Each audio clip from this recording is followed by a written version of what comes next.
नमस्कार, मी अश्विनी. तुमच्या सर्वांचे अश्विनी दरेकर या चॅनलमध्ये खूप खूप स्वागत करते. तुम्ही मस्त असाल आणि आमचे व्हिडिओ पाहत असाल अशी मी आशा करते. तर चला मग आजचा स्पेशल विषय म्हणजे आज केलती थोडीशी खिचडी आणि तुम्हाला मी किचनमध्ये दिसते. तर हे पहा, इथे माझ्याकडे आहे पापड्या शाबूस तांदळाच्या, त्यानंतर बटाट्याची वेफर्स आणि हा आहे बटाट्याचा किस. तर आता छान प्रकारे थंडी वाजते, गरमागरम कुरकुरीत खाऊशी वाटलं तर म्हटलं चला थोडंसं तळण करूया. तर चला मग तळण करून घेते. तुमच्या पण तोंडाला पाणी आलं असेल ना नक्कीच. ॲक्च्युली स्वराजला द्यायचे सरप्राईज. त्याला आल्या आल्या त्यांनी जर वेफर्स वगैरे पाहिले ना तो खूप हॅप्पी होणार. त्याला त्या गोष्टी खूप आवडतात. आणि आज केली होती मी खिचडी, तर त्याने खिचडीच नेली आहे, साबुदाण्याची खिचडी. तर थोडीशी खिचडी होती तर म्हटलं चला त्याच्याबरोबर थोडेशा वेफर्स वगैरे तळूयात. तर घेते मी वेफर्स तळून. मग तर आता पटपट तळण करून घेते कारण 12 वाजायला आलेले आहेत. तेल तापायला ठेवलंय आणि स्वराजला आणायची वेळ होत आलेली आहे. तर पटकन तळून घेते आणि त्याला घेऊन आल्यानंतर मग आम्ही दोघं सोबत जेवण करतो.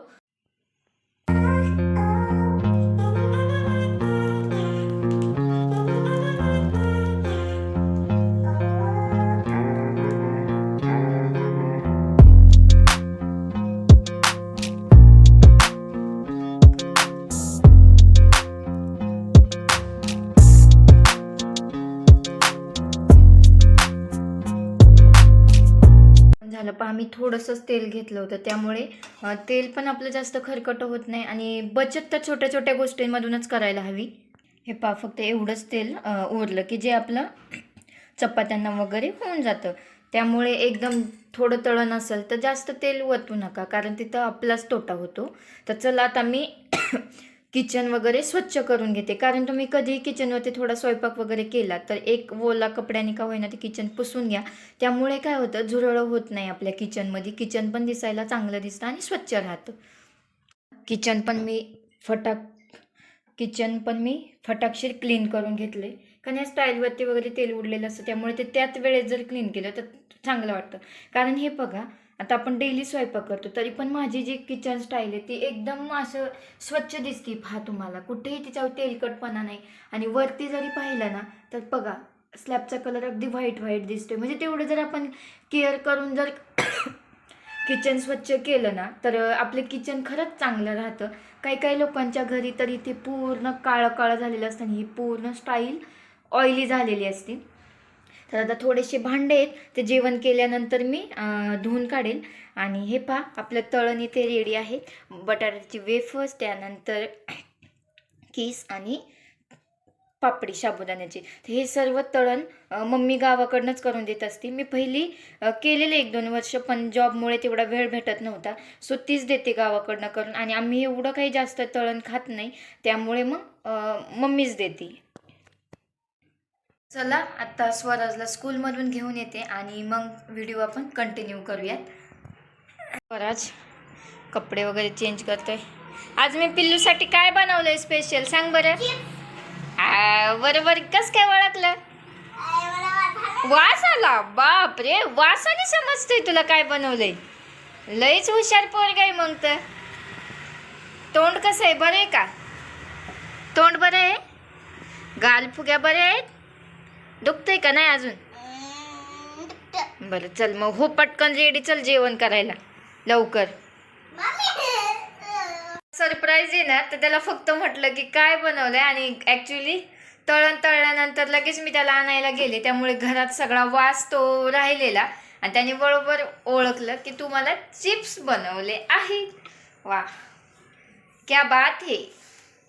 स्वराला लगेच ओळखता आलं वासावरून. चला आता बसतो आम्ही जेवायला. हा पहा, अजून कपडे चेंज करायच्या आधीच म्हणतोय माझ्या तोंडात घाली एक, मग मी येतो हातपाय धुवून. जा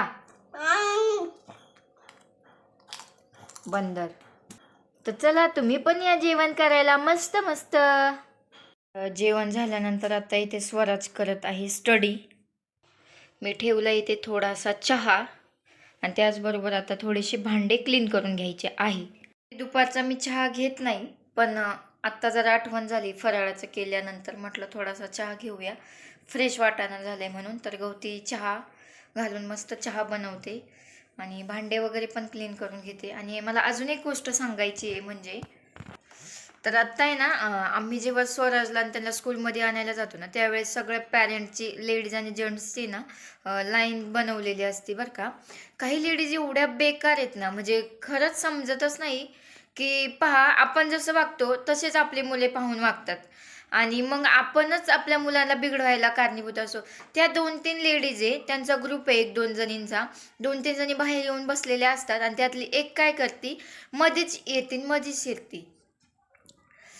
डेली त्यांचं तेच असतं. पण बायका काय म्हणतात, जाऊ दे कुठे एकाच्या नादी लागायचं. पण त्या लोकांना ती सवय पडून गेली आणि त्यांना असं वाटतं की कोणी बोलतच नाही, त्यामुळे ती दररोज पण लेट आली तरी ती पहिल्यांदा जातात डायरेक्ट आतमध्ये.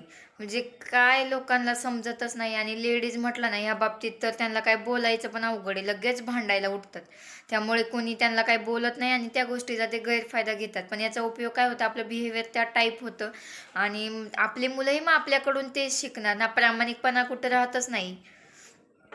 तर त्यानंतर अजून एक गोष्ट सांगते मी तुम्हाला. तोपर्यंत चहा घेऊयात आपण. तर अशा प्रकारे चहा पण रेडी आणि किचन वगैरे क्लीन करून झाले. हां, आणि अजून एक गुड न्यूज तुम्हाला सांगायची होती म्हणजे, जी काही माझी स्कूटी होती मी याच्यावरती घेतलेली लोनवरती, ती फायनली आता नील झाली. त्यामुळे एक वेगळाच आनंद होतोय. आणि थोडंसं प्रॉब्लेम खूप झालेले, असं वाटलेलं मला होतं की नाही होतं ते. कारण पैशाचे प्रॉब्लेम सगळ्यांना माहिती आहे आणि पैशाचे प्रॉब्लेम पुढे आपण काही ढोंग आणू शकत नाही. आणि सगळ्यात मोठी गोष्ट म्हणजे, आमच्याशी नेहमी असंच होतं. आम्ही जस्ट फक्त स्कूटी पाहायला गेलेलो. माझ्याकडे आधी जुनी होती, मला येत नव्हती म्हणून यांनी जुनी घेतलेली शिकण्यासाठी. आणि ती ना जास्त व्यवस्थित चालत नव्हती. तरी पण त्याच्यात थोडं काम केल्यावर मग थोडीशी बरी चालायला लागली. पण डबल सीट वगैरे त्याच्यावर घेऊन जाताच येत नव्हतं. तर मग आम्ही जस्ट असंच पाहायला गेलेलो इथं जवळच शोरूमला. आणि ती आम्हाला TVS आवडली, ज्युपिटर. तर आम्हाला ज्युपिटर आवडली आणि मग आम्ही ती लगेच बुक केली. पुढचा मागचा विचार नाही केला, कारण दोघंही जॉबला जात होतो त्यामुळे. आणि ॲक्च्युली ऑलरेडी खूपच लोन चालू होते, त्यात तरी घेतलेली. आणि आत्ता 1-2 महिन्यापासून माझा जॉब नाही आहे, त्यामुळे थोडं टेन्शन होतं की पैशाची मॅनेजमेंट वगैरे कसं होईल. पण देवाची कृपा आणि ती व्यवस्थित नील झाली.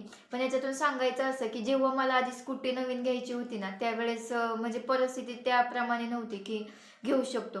आणि म्हणजे आमच्या आयुष्यात अशा काही गोष्टी होत आहेत ना सगळ्या, की ज्यावेळेस आम्हाला असं वाटतं ती गोष्ट आत्ता आम्ही घ्यायला पाहिजे, पण ती त्यावेळेस होत नाही. आणि मग तिच्याविषयी जी उत्कंठा लागते की नाही मला ही गोष्ट हवीची, ती गोष्ट आम्हाला, ती उत्कंठा जेव्हा मनातून निघून जाते ना, त्याच्यानंतर ती भेटते. मग त्या गोष्टीचा तेवढा आनंद होत नाही. फक्त एवढंच वाटतं की आपल्याला घ्यायची होती आणि ती आत्ता आपण घेतली. असं बरंच आहे. म्हणजे जसं की लॅपटॉप असेल, मी लॅपटॉपसाठी पण खूप बोललेली, पण ते होतच नव्हतं तेवढं. त्यानंतर स्कूटी असेल, ते अशा बाकीच्या गोष्टी खूप आहे. मोबाईल म्हणा, बाकीच्या अशा नवीन काही वस्तू. वॉशिंग मशीन पण आम्ही असंच गेलेलो लॅपटॉप रिपेअर करण्यासाठी. आणि तिथं हे चालू होते, सेल्स चालले होते 26 जानेवारीचे. तर तिथं ती आम्हाला सेलमध्ये पडली, स्वस्त जरा, तर आम्ही लगेच घेऊन आलो. पण त्या गोष्टीचा आनंद तेवढा राहत नाही. फक्त जर घ्यायची किंवा आपल्याला वस्तूची गरज आहे आणि मग आपण घेतो. तर चला जाऊ द्या, अशा गोष्टी प्रत्येकाच्या आयुष्यात होत आहेत का ते पण नक्की सांगा, की अचानक गेले आणि घेऊन आले. आणि ॲक्च्युली ती गोष्ट आधीच हवी होती, त्यावेळेस नाही झाली. तर हीच गुड न्यूज होती की माझी जी स्कूटी होती, माझी नवीन घ्यायची इच्छा होती, ती पूर्ण पण झाली. आणि ती स्कूटी व्यवस्थित, तिचं लोन वगैरे पण क्लिअर झालं. चहा मला खूप आवडतो. पहिलं ऑफिसला जायची तेव्हा 3 वेळेस व्हायची चहाची. आत्ता घरी तर सकाळ आणि संध्याकाळ. पण आत्ता अशीच थोडीशी आठवण झाली, म्हटलं चला करूयात. स्वतःसाठी काहीतरी केलं पाहिजे, जी आपली आवड आहे ती जपली पाहिजे. चहा तेवढा शरीरासाठी चांगला नाही आहे, बट ते नाही सुटू शकत. जोपर्यंत आपण आहे तोपर्यंत चहा माझ्याच्याने तर नाही सुटू शकत, अजिबात नाही.